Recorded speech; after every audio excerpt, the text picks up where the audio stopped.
Hi, it's Kim coming to you today with a 12 by 12 layout process video for a scrapbooking layout using the new 49 and Market collection, Viken. This is a beautiful collection of teals and purple with a touch of lime green. Absolutely gorgeous. So I'm scrapbooking this 6 by 6 photograph of my friends and I having lunch at a castle that is local to me when we were on a trip away to a scrapbooking weekend. So I'm actually backing the photo with some packaging from the Viken Ephemera bits. It is a gorgeous packaging and there is no way that I could resist using it. And it was the perfect width for this photo. So I simply tore the bottom edge, stuck the photo on and trimmed it to size. What I'm doing now is I've left a bit of room at the bottom of the photo so I can put this laser cut ribbon piece across, and I've just cut notches in the edge of the photo mat so that the ribbon looks like it has pulled the cardboard around. Ultimately, you don't end up seeing these notches because by the time I finish the layout, I cover them up. But I did love the effect that it gave, and it made the ribbon look even more real than it already looks. Now I'm fiddling to see. I have decided that I'm going to do a center design with this layout, so quite symmetrical on each side. And I really wanted to use the fabric washi tape that comes with the Viken collection. There's a polka dot one in there that's sort of got a watercolor washed effect on it with polka dots, which I want to use. I should have mentioned too that the background paper I chose is actually the B side of the Viken Majestic paper, which I loved because it has this watercolor washed effect on it as well. So it looks like really that you have painted and distressed and splashed on it and you don't have to do anything, which is fantastic. So I am fiddling here. As I said, I do want to use that washi tape, and I am looking at some of the pieces from the ephemera pack, and I'm trying to decide what I'm going to do. And ultimately, I decide that I'm going to create a frame with this washi tape so that when I lay the photo mat over it, it will actually look like a solid piece. So I've simply marked the corners of the photo piece. I've made sure with the ruler that it's relatively central because, as I said, I'm going for a center design. And now I'm just laying the tape around the outside of that frame and making sure I get the corner square and just adjusting if I haven't cut it square. And then when I finish this, and I also would recommend that if you're going to do this, that you put a few dabs of glue just in the corner of your frame so that the washi tape, the fabric tape stays stuck down. Because it is a repositionable tape, it can curl up a little bit in the corners. As you can see, I can lift it quite easily there. A couple of dabs of your glue in each corner will make sure that it won't shift.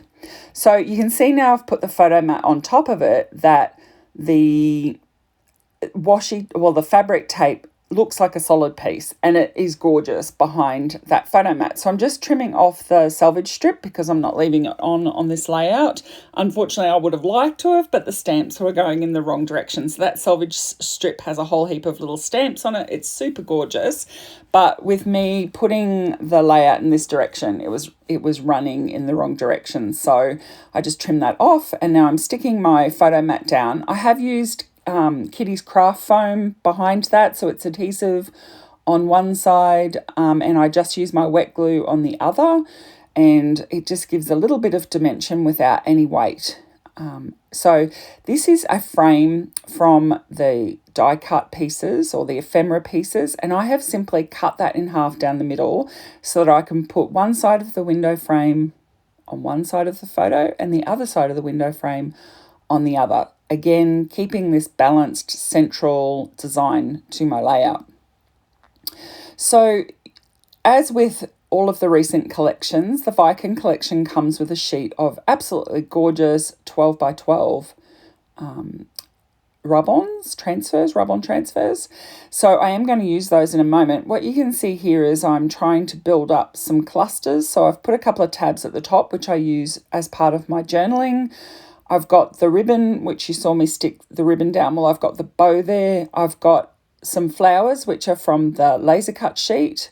And now I've got some tags from the Viken tags, and I'm going to have a cluster of those on the bottom left of the photo.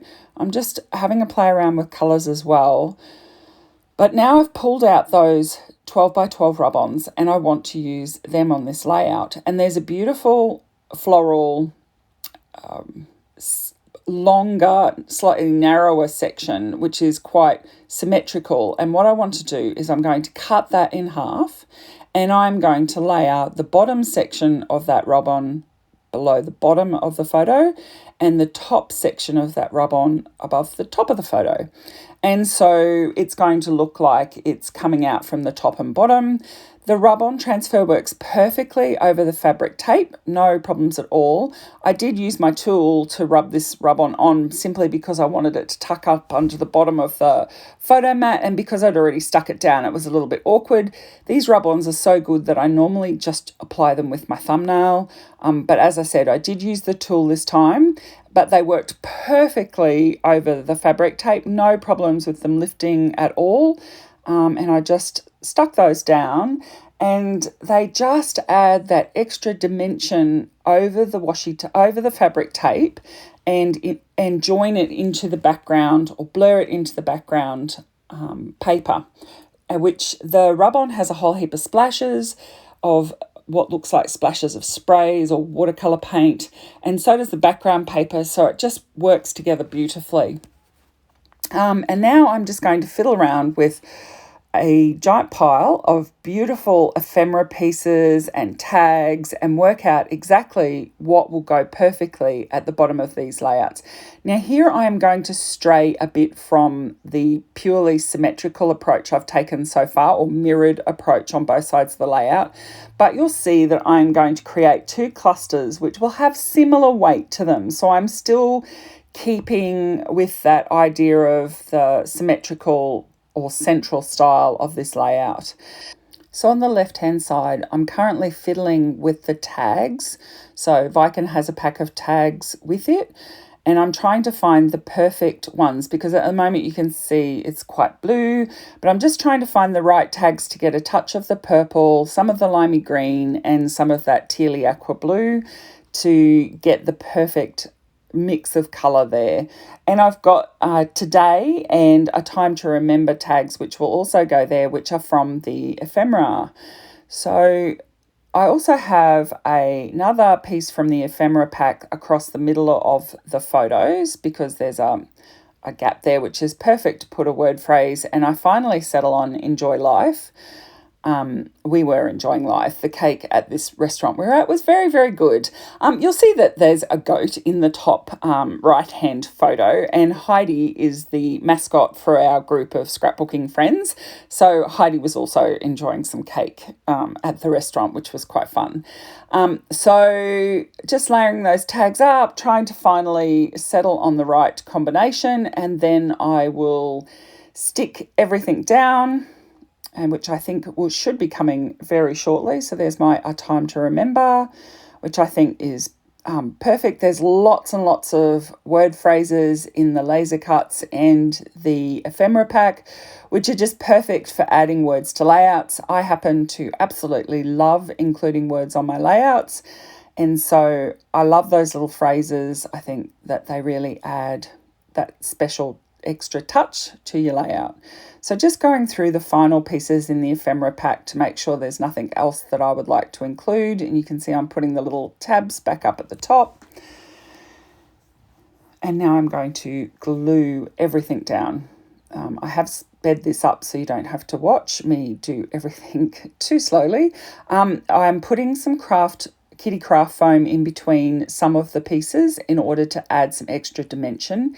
If you don't want dimension in your scrapbooking layouts, you can simply stick this down as one solid layout. As you can see, there is no dimensional flowers in this layout, and so if you didn't add foam or foam tape or chipboard offcuts or anything to give dimension, this layout would lay very flat in your album. So the tabs go at the top. As I say, I use those for journaling. And I'm also going to use one of the tickets that is on the right-hand side as part of my journaling. So I'm just sticking these tags down now, putting in a little bit of foam in order to get the levels right, because of course the photo's on foam. So I need to have some foam in there to have these tags to sit flat. And I'm going to stick my ephemera tag and ephemera word strip down as well. Put the word strip on some foam to give it a little extra dimension. The reason I do like the foam or putting some dimension is you get a bit of shadow, and the shadow can create that separation between elements. So that's the reason I choose to put a bit of dimension into my layouts. I think it just makes them more visually appealing. Okay, so I have the chipboard pieces out now, and I'm just going to add a couple of final little pieces to these clusters. So I'm going to tuck a little purple frame down the bottom of the left-hand cluster, and there's a gorgeous little acrory heart in that chipboard pack, and I'm going to stick that inside the frame. So I think that's a really perfect little touch at the bottom of that cluster. And then there was a little round frame in the tealy green, and I've tucked that below the right-hand side cluster. And that is it. And now there is some close-up photos so you can see the details of this layout. Thank you so much for joining me today, and I'll be back again soon with another process video. Bye.